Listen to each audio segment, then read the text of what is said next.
couldn't fault the commitment from your boys out there tonight? Oh, certainly not. You guys were watching it. It was a massive effort from our boys.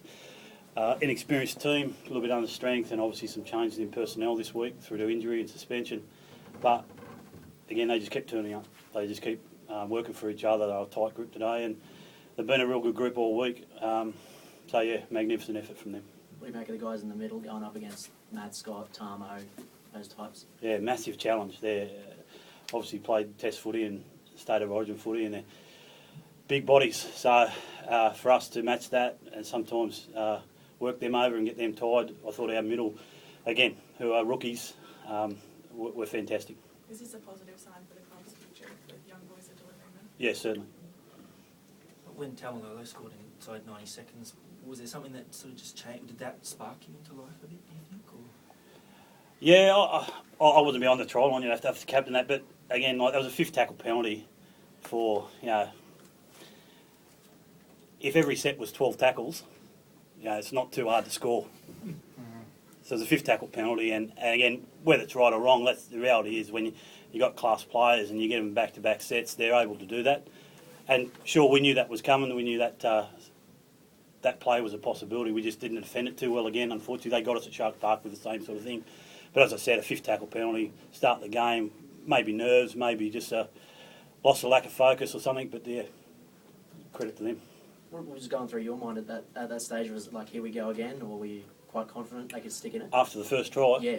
Oh, no, it wasn't here we go again. Like, we got 78 minutes to play a footy game, so we just got to get back on track, and that's what we did. What did Jeff? What was the message at that point? Our first set, I thought we defended really well. Just gave away the penalty on the last, and I just said to the boys, just keep wrestling and defending like we did in those first 4 or 5 tackles, and we can start again and just go from there. And I was really proud of their effort. We knew they were going to come at us through the middle, and I thought our young boys really stood up. This year, given where you're going to finish, there's been at least 3 performances that they'll be talking about for years in the club. I mean, like the coming back from 22, 24-0 down, and then tonight, it's quite remarkable, isn't it? Yeah, and that's the character in the place. For what the club's gone through over the last 2 years and the challenges and the distractions, they just keep turning up. Again, footy players want to play footy, so when they get on the park and all those distractions out of the way, they just want to compete. And credit to the boys, those 3 performances you're talking about have been fantastic. Jeff, what did you personally set out to do these last couple of weeks of the season? Was it a matter of leadership? Was that the first priority for you personally? Or? Yeah, definitely.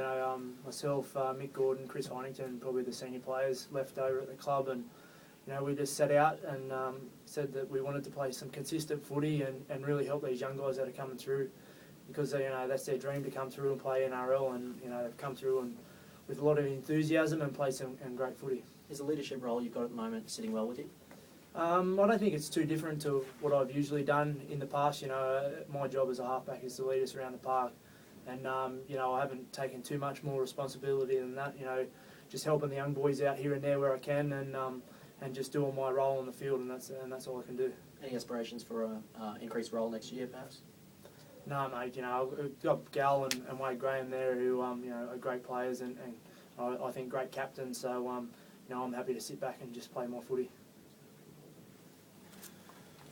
What did you say to the guys at halftime after that pretty good effort, first 40?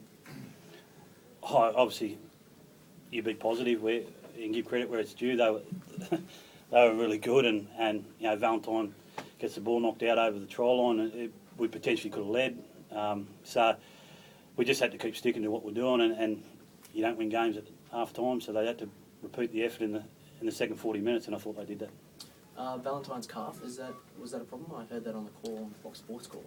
Yeah, right. Yeah, I'm not too sure. Okay, sure. Jeff, what did you make of Holdsworth's first attempt at drop goal there? It's probably better than my attempt a few weeks ago. He really struck that second one really nice though, and I thought he played great tonight as well. What ran through your head when you saw Jonathan going for that one in golden line? I didn't think he was going to kick it, to be honest, and he just actually slotted it pretty nicely. So, you get those come off your boot pretty nice, and he did that tonight. What was going through your head when Holdsworth shanked that first one? Probably, to be fair, it probably wasn't the best option. not a great pass, and you know, run a little bit sideways. So, but I'm happy for him to back himself. It wasn't a great kick, but the second one was outstanding. Does he do that in training? He practices all types of kicks it's running, yeah. If the first one wasn't such a good option, what was was the second one a good option? Well, he was set. Yeah. He was balanced. Very hard to kick a footy running sideways and having pressure on you, but the second one, he set himself, you could see early in the set that that's what he was planning to do. He's had his mind on. I think the first one was a bit of a split-second decision, so the difference between balanced and being unbalanced is massive, and he struck the second one as good as anyone. Well done, boys. Thanks.